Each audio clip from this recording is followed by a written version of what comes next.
ეს მოტოსფეროა მოგესალმებით. დღეს როგორც ხედავთ, ვიმყოფებით ლილო არენაზე. სტუმრად ვართ Motoholic School-ში და აი რავი, სასწაული ემოცია და ატმოსფერო დაგხვდებათ აქ მოსვლისას. კი ატყობთ ახლა კადრშიც, როგორი ხმები ისმის აქეთ-იქით და რთულია რომ მოტომოყვარულს აქ მოსვლისას რაღაც ისეთ სენსიტიური ემოციები არ დაგეუფლოს რა.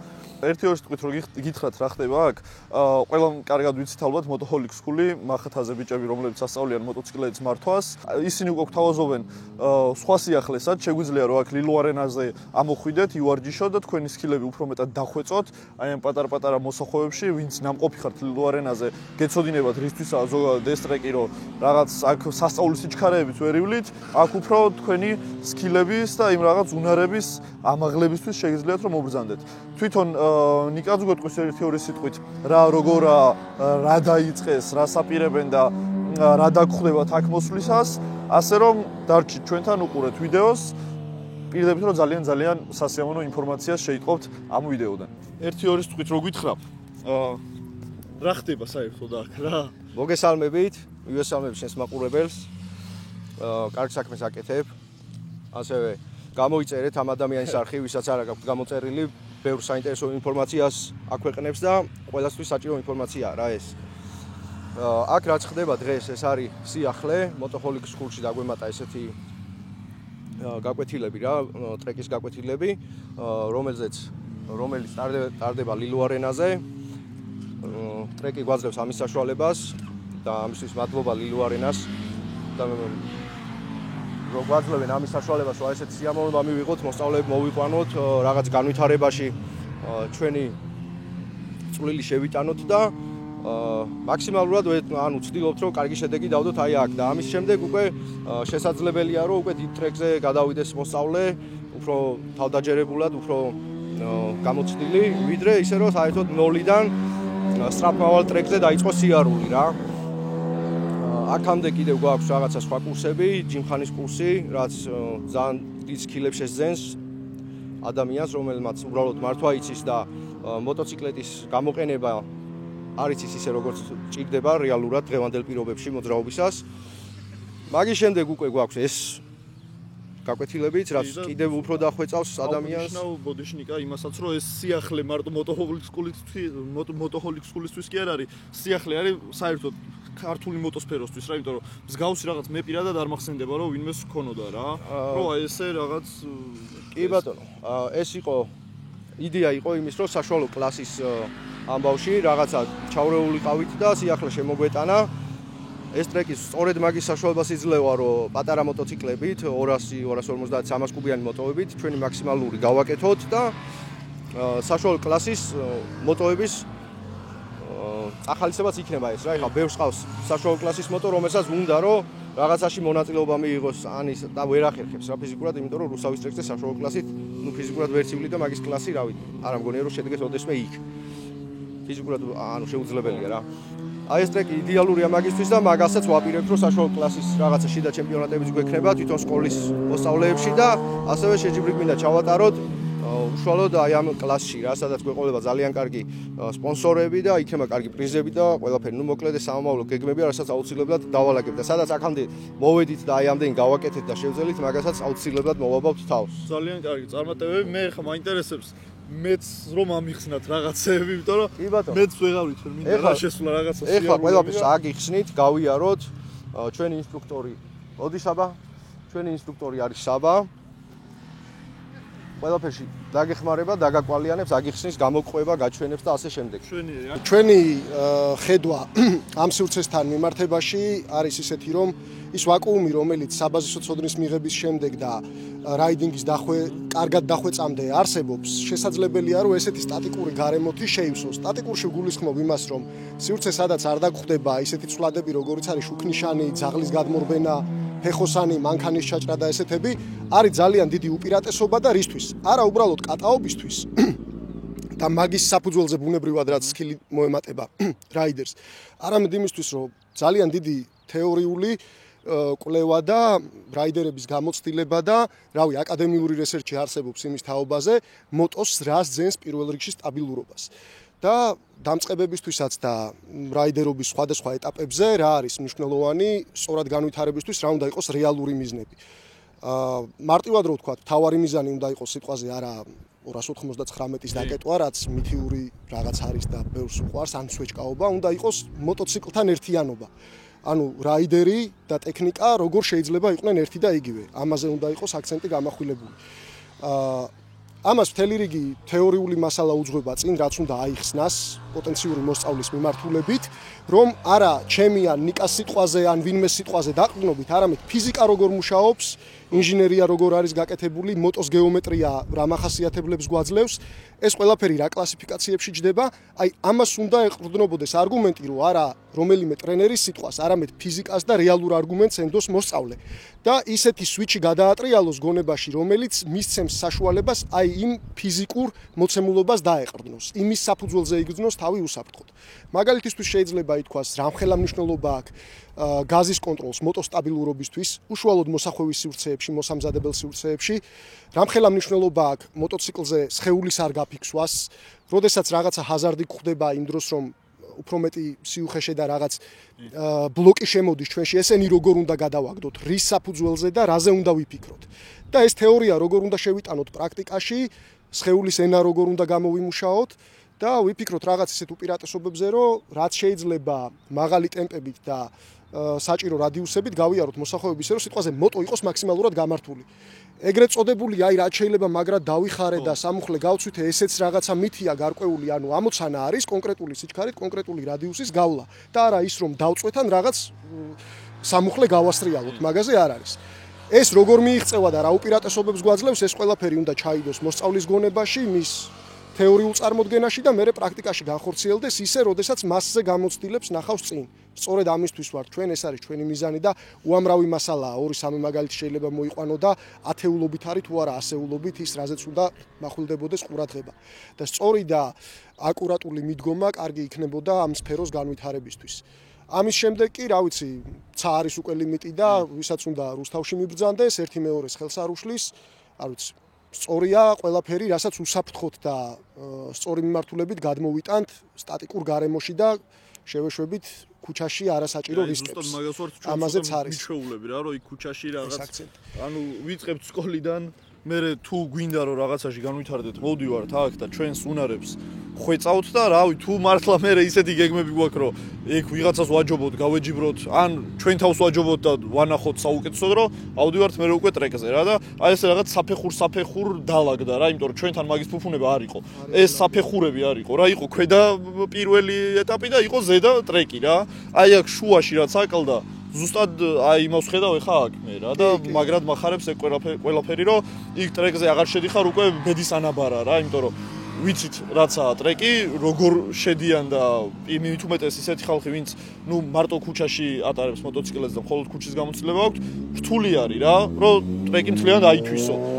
ამ ყველაფრის გარეშე და უკვე აი როცა ეს ყველაფერი გავლილი გაქვს, შენი უნარები კარგად იცი რა და მოტოციკლეთის ის ფიზიკაც, რომელზეც შენ საუბრობდი, ეს ყველაფერი კარგად გათავისებული, ბევრად მარტივია მე უკვე ტრეკზე შედეგი რო დადო. ასე რომ რა მე მგონი რომ ძალიან მნიშვნელოვანი რაღაც გააკეთეთ თქვენ და ძალიან დიდი მადლობა თქვენ და შევიდეთ ეხლა და ვნახოთ, აბა მეც გამოვცდი რაღაცებს. შევიდეთ გავაკეთოთ. მოკლედ მე ვიმეორებ იმას, რაც საკეთებ შენ. კი, ეს ცდილობ ყოველ შემთხვევაში ანუ რა. და კიდევ ერთი მომენტი არის, რასაც დავამატებდი, რომ ხშირად პირველად მომსვლელები ნებისმიერი ვინც არ უნდა მოვიდეს, იმხელა აღმაფრენას განიცდის ესეთ სივრცეში რომ შემოდის, უსაფრთხოდ რო გრძნობს თავს, რომ მათი ამბიცია და გამბედაობა რაღაც ადრენალინზე ჯდება, იბუსტება მაგრად და აკეთებენ იმაზე მეტს, ვიდრე არსებული პრაქტიკა აძლევს მათ საშუალებას. ანუ მე არ მაქვს საუბარი სკილზე ან პოტენციალზე, საუბარი მაქვს იმაზე, რომ უშუალოდ პრაქტიკის ნაკლებობა არსებობს და მაგ დროს ეს პირველი ადრენალინი უსაფრთხო სივრცეში შემოსვლის მეტ ამბიციას და სითამამეს იძლევა. ეს უნდა დაითრგუნოს ყოველი მომენტი, ყოველი წამი კონკრეტულ ტრაექტორიაზე და 20 გრადუსზე მეტი დახრით და მაგას მომავალში სავხსნით, რატომ მაინც და მაინც 20 გრადუსი, ყოველი წამი და ბოლოში დაგროვილი წუთები არის ჩვენი ტვინის დაპროგრამება, რომ უფრო მეტად ფლუიდი და მოქნილი გავხდეთ მომავალში ამ ტრაექტორიების ასაღებად. ანუ დასაწყისში სტაბილურად ეცადე გააკეთო მსგავსი რამ, რასაც დაინახავ ტექსტში.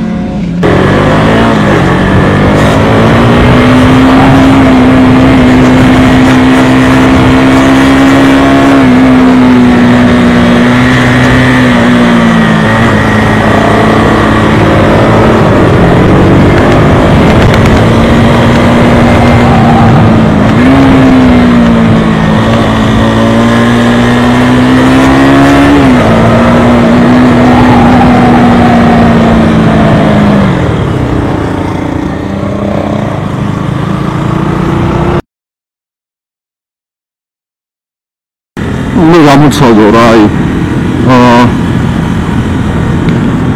მე მართლა რა სადღაც რომ გონია ხოლმე რომ მოტოს მართლა კარგად ვიცი, უცებ ესეთი ადგილი შემხდება ხოლმე, სადაც ასწავლიან და მე ხვდები რომ ბევრი არაფერი არ ვიცი და სასწავლი ძალიან ბევრი რაღაც რა და დარწმუნებული ვარ რომ ბევრი ადამიანი ვისაც დღეს გონია რომ მოტოციკლეთის მართლა კარგად იცის, აი ესეთ ადგილებში ამოვიდეს დარწმუნება რომ სასწავლი და დასახვეც კიდევ ძალიან ბევრი რამე აქვს რა და ამის არის იდეალური რაღაც აი მსგავსი სკოლები, იმიტომ რომ გვაქვს ამის საშუალება რა.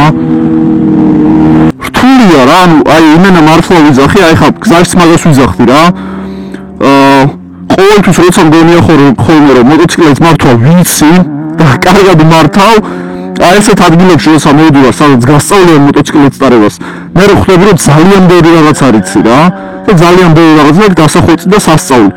და ზუსტად მაგას ვიძახი რომ დარწმუნებული ვარ დღესაც აი ქალაქში რო გავიღოთ და 10 ადამიანს კითხოთ მოტოციკლებს მართლა კარგად იცით თუ არა, რომ მოგეტყვის რომ კი ვიცი, ამოიყვანათ და თვითონვე დარწმუნდება რომ ძალიან ბევრი რაღაც არიცის რა. კი ბატონო, იცით რა არის? პირველად მსგავსი მომენტები ზუსტად რაზეც შენამახვილებ ყურადღებას, ჩემზე გამოცდილ რაიდერებს corner speed-ის დროს რომ ვეწეოდი twist-ებში ქალაქგარეთ. მაგ დროს მიკვირდა რომ თუ ეს არის 10 და 15 წლის გამოცდილება და ზუსტად ის პრაქტიკა აკლია, რაზეც საუბრობდი, რომ ის წამები და წუთები, რომლებიც კონკრეტული დახრის კუთხეზე გამოგიმუშავდება უსაფრთხო სტატიკურ გარემოში, სადაც ხრეშის არ გეშინია, სადაც ვიღაცას შენს თვალწინ მაგალითად ხედავ, ამას უზარმაზარი მნიშვნელობა აქვს. სანამ გამბედაობას არ შეიძლება, მანამდე twin-ი ვერ პროგრამდება მიმართულებით, რომ ზუსტად აი ეს ვაკუუმი შეიცვას. ზუსტად რაზეც ახლა გაამახვილებ ყურადღება, მაგიტოა.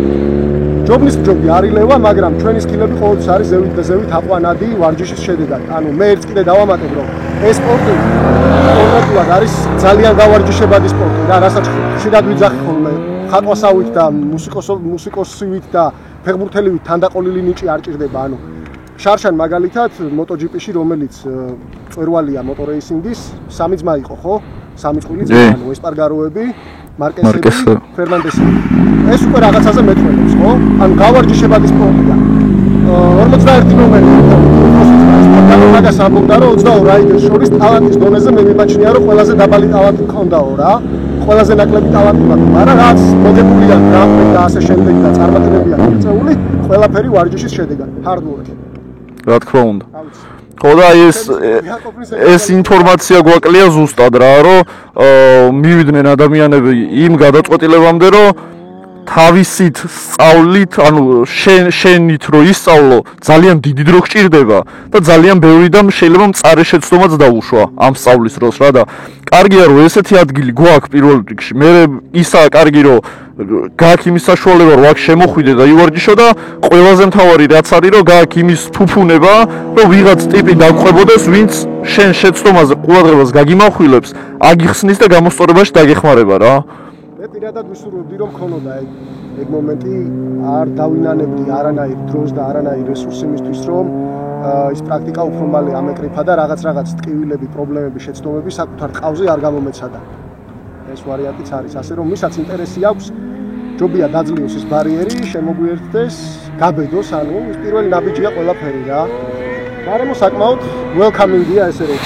თქვენი თქვენზე და თქვენს არჩევანზეა დამოკიდებული. ოფლიანი საშუალებები არ არის მხოლოდ აპუნქტიდან ბ-პუნქტამდე საცობის გარეშე სიარულის საშუალება, ყველამ უნდა აითვისოს რაღაც ახალი სისტემები რა.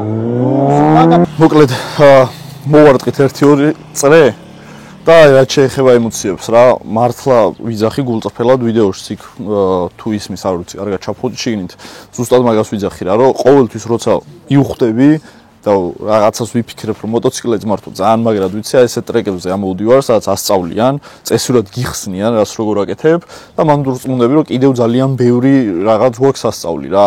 და ზუსტად ვიცი რომ მარტო მე არ ვიქნებ ეგეთი, დარწმუნებული ვარ რომ 90% იმ ბაიკერების რომლებიც ქალაქში დადიან, ზუსტად იგივეს განიცდიან აქ რო ამოვლენ რა, ასე რომ ვთვლი რომ ძალიან მნიშვნელოვანი და საჭირო რაღაც ხდება აქ რა. ასე რომ 100%-იან რეკომენდაციას გაუწევ აქაურობას, თამამად ვიტყვი, რომ ეს ბიჭები როცა აქ ამოხვალთ, მოგხედავენ, მოგაქცევენ ყურადღებას და იმ თქვენ რაღაც უნარჩვევებს, რაც მოტოციკლებზე გაქვთ უკვე შეძენილი, დახვეწავენ, გააშალაშინებენ და რაღაც უფრო მაღალ დონეზე აგიყვანენ რა. სამწუხაროდ ამ მონაკვეთში პედლიჭკაში, ეგრეთ წოდებულ პედლიჭკაში ხმა ძალიან დაბალზე შემოდიოდა და ნიკას ხმა თითქმის არ ისმოდა, ამიტომ მიწევს ასე გავახმოვანო ნიკას ნალაპარაკები. ნიკა ამ მონაკვეთში ხსნის მოტოსკოლის პირობებს და მოტოსკოლის პირობები არის შემდეგი, ესე იგი ტრეკზე ასვლა შეგიძლიათ დილის საათებში, რადგან ეს ტრეკი როგორც ცით არის სხვა დროებში დაკავებული, შედიან იქ დრიფტერები, ასევე ამ ტრეკზე არის კარტინგები, ამიტომ ამ ტრეკზე მოტოციკლეტებისთვის დრო არის გამოყოფილი დილით, რაც შეეხება თვითონ ტექნიკას, თქვენ შეგიძლიათ როგორც საკუთარი მოტოციკლებით მიხვიდეთ სკოლაში და თქვენი ტექნიკით იაროთ, ასევე არის იმის საშუალებაც, რომ ისარგებლოთ თვითონ მოტოსკოლის მოტოციკლეტებით. რა თქმა უნდა, რომ ამ ორ სერვისს შორის ფასში სხვაობაც არის შესაბამისად, თუმცა უფრო უსაფრთხოდ და თავდაჯერებულად იგრძნობთ დამერწმუნეთ თავს, რადგან თუ ღმერთმა არ იქნას და რაიმე ინციდენტი შეგემთხვათ მოტოციკლეტზე მართვის სწავლის დროს, თქვენ არ გეკისრებათ არანაირი პასუხისმგებლობა მოტოციკლეტის გაკეთების მხრივ, ეს ყველაფერი რა თქმა უნდა, რომ ანგარიშები არის ფასშიც. როგორ უნდა ვიპოვოთ ნიკას მოტოსკოლა? ძალიან მარტივი არის, Facebook-ზე შეგვიძლიათ მოვუძებნოთ უბრალოდ Motoholic School და მივწეროთ პირად შეტყობინებაში. ამის მერე უკვე შეგიძლიათ შეთანხმდეთ თქვენ თავად როდის, სად და რანაირად გადაიკვეთებით და როდის ჩანიშნავთ გაკვეთილს. ასე რომ თქვენიცით წარმატებებს გისურვებთ და შეგახსენებთ, რომ არ დაგავიწყდეთ არხის გამოწერა. კიდევ ერთხელ შეგახსენებთ, კიდევ ერთხელ არ დაგავიწყდეთ არხის გამოწერა. ძალიან დიდი მადლობა, შევხვდებით შემდეგ ვიდეოში.